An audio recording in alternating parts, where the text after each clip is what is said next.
Hey guys, welcome back for section 2 of chapter 13. Today's economic challenge is inflation. So today we'll talk a little bit about the effects of rising prices. We'll talk about what a price index is and how we use it to compare changes in price over time. We'll look at the cause and effect of inflation and look at some recent trends in the inflation rate. So quite a few terms with this section. So we'll go over each of them here quick. So inflation you've probably heard of. That's a general increase in prices across an economy as a whole. Lots of times we see an inflation rate right around 3% or so. And so we can expect like year to year that we're going to see that general increase in price. So purchasing power is the ability to purchase goods and services. And we'll talk more about how that kind of ties into the issue of inflation in just a minute. We're also going to talk about price index, which is a measurement that shows how the average price of a standard group of goods changes over time. And specifically, we'll look at the consumer price index, which is a price index that's determined by measuring the price of a standard group of goods meant to represent the market basket of a typical consumer. We're going to talk a lot more about that. I know that's a lengthy definition, but we'll hit on that again in a bit. All right, so I used the term market basket in that last definition of a consumer price index. A market basket is just a representative collection of goods and services. So what are maybe some of the most common goods and services that the average consumer buys? Okay. The inflation rate is the percentage rate of change in a price level over time. And then we have a core inflation rate, which is the rate of inflation excluding the effects of food and energy prices. Hyperinflation is inflation that is totally out of control, way too high. We have the quantity theory, which is the theory that too much money in the economy causes inflation. So the quantity theory comes out of that idea like, hey, why don't we just print more money? Could lead to inflation, right? The wage price spiral is the process in which rising wages result in higher prices, and higher prices lead to a call for higher wages.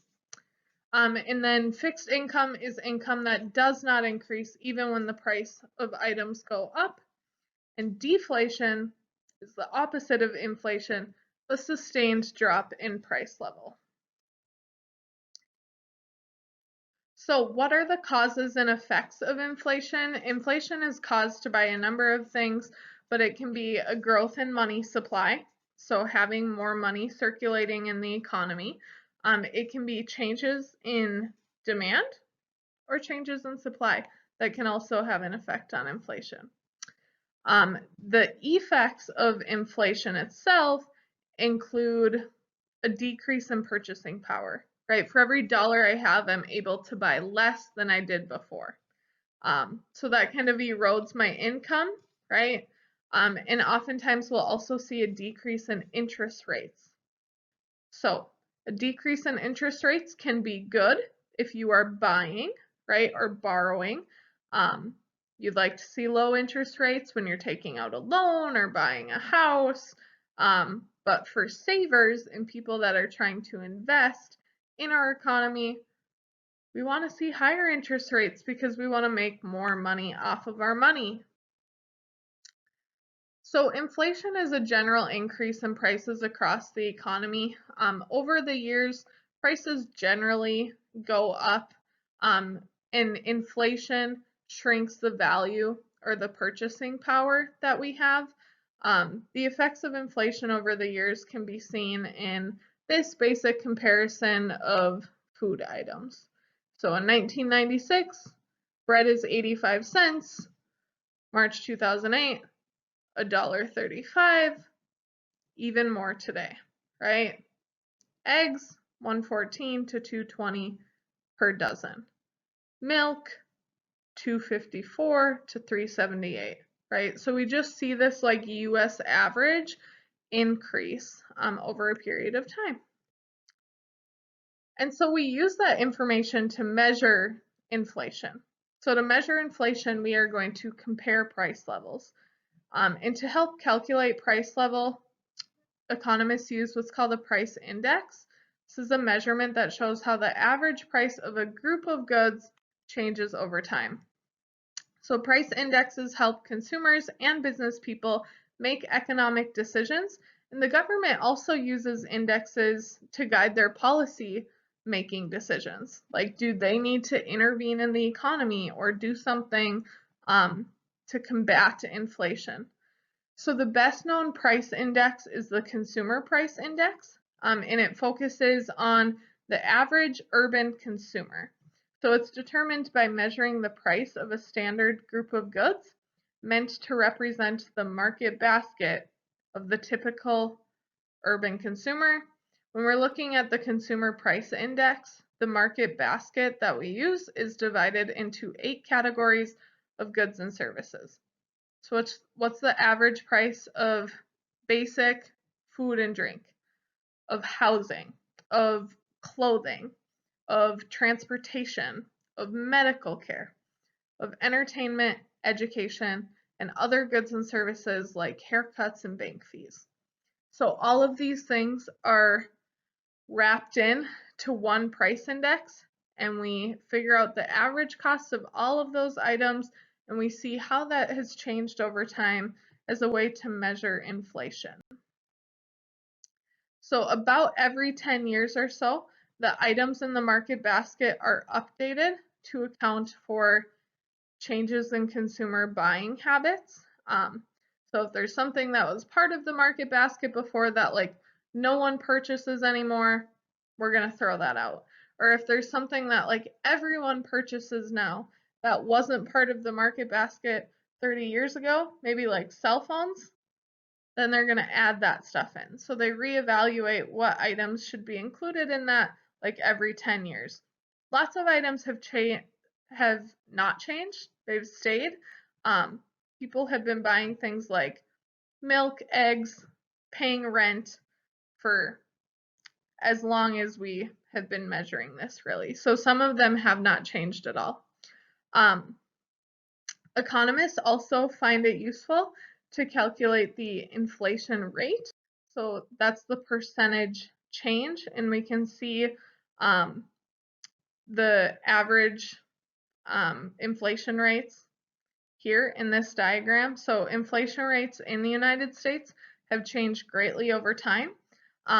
When the inflation rate exceeds 5%, it makes economic planning really difficult. So we like to see an inflation rate closer to 3 to 4%, I would say is average. Obviously, the lower the better most of the time for consumers.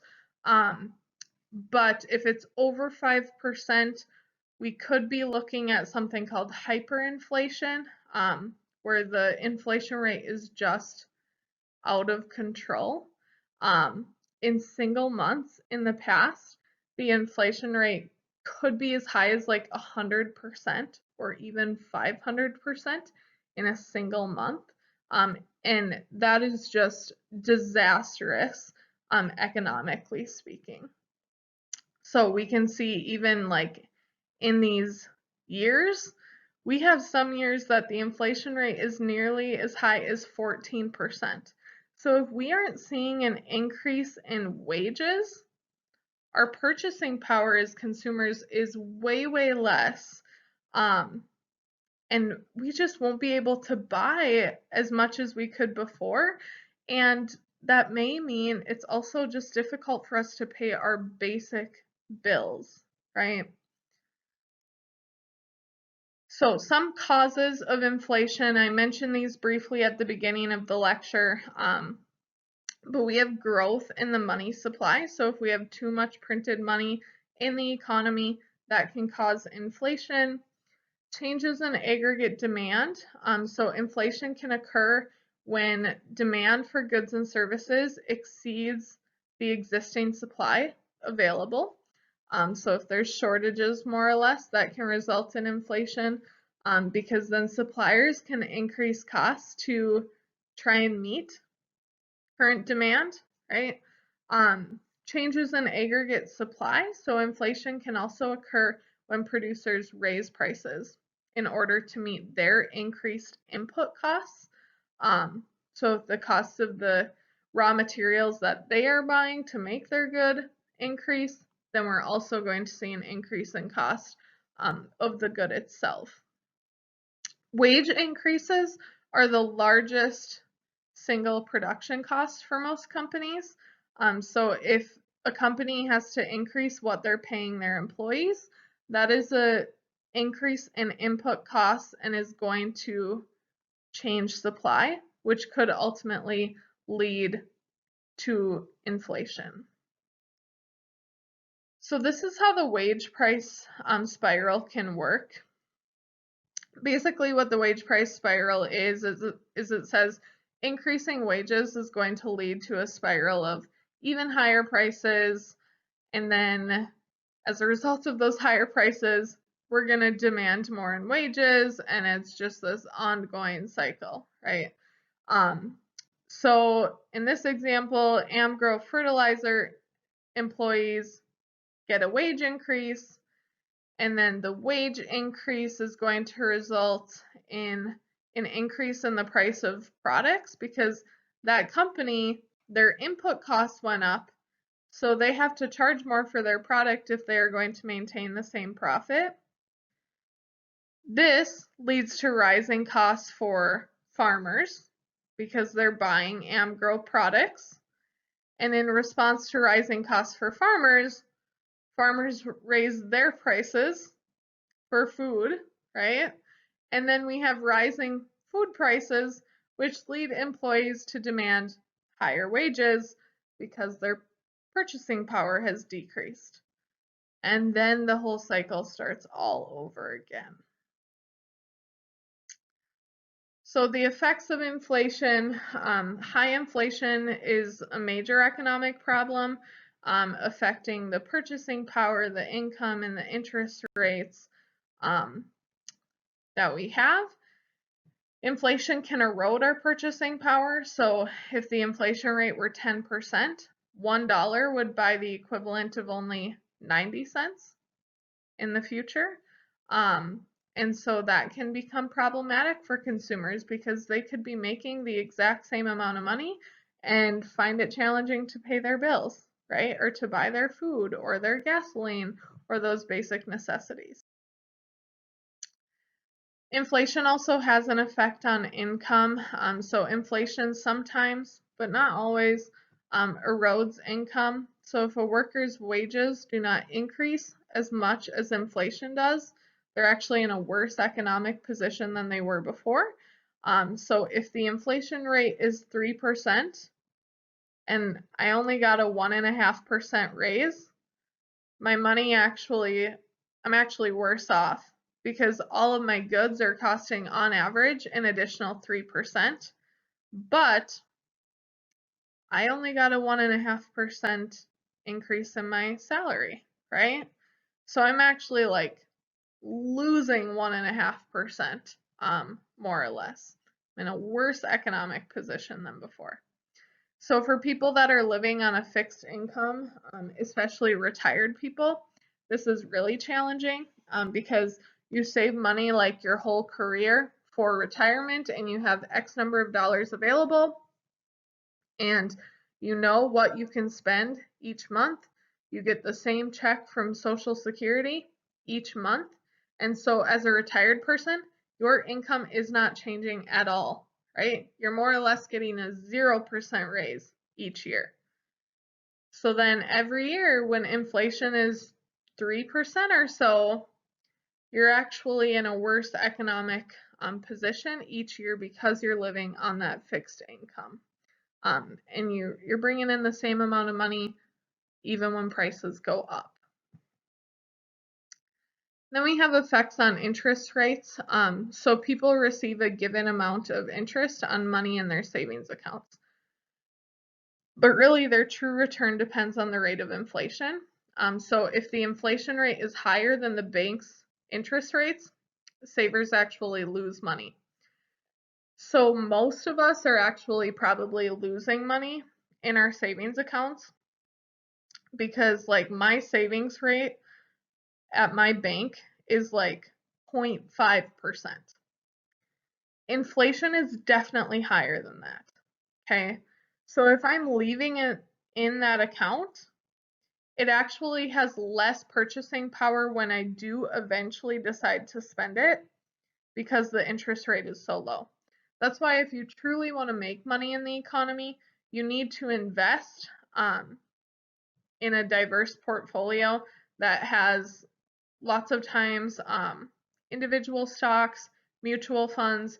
We'll talk about all of those things in the future, but you want to invest most of your money into those sort of funds so that you can actually make money on them, right? Some mutual funds make like 12% per year, which is higher than the rate of inflation, and you're actually making money by investing. Now, that's not to say it's not important to have a savings account. It definitely is for emergency use, but you really don't need more in your savings account than what you would need in the case of an emergency. You can put some of your other money in investments and be better off financially. So Americans under the age of 30 have experienced fairly low inflation rates for most of their lifetime. In the 2000s, the economy actually seemed to be experiencing a short period of deflation or a sustained drop in price levels.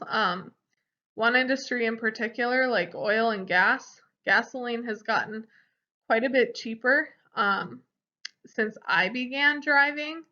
I would have began driving in 2009, right? Something like that. So prices of gasoline since 2009 have certainly dropped. However, by mid 2008, with the housing market crash, inflation was becoming a worry. We were facing a recession, and then we also had higher prices. The consumer price index had rose 1.1% in the month of June of 2008. So that resulted in higher production costs. There was a 6.6% increase in energy prices, which is why in 2009 the price of gasoline was so high when I started driving. And this pushed the annual inflation rate to over 4%. We really don't like to see it that close to 5% because that makes economic planning really challenging. Has leveled out since the 2008 recession and housing market crash, and now we've seen an inflation rate somewhere between 2 to 4% most years. All right, that is all for 13.2. Let me know if you have any questions. Have a great rest of your day.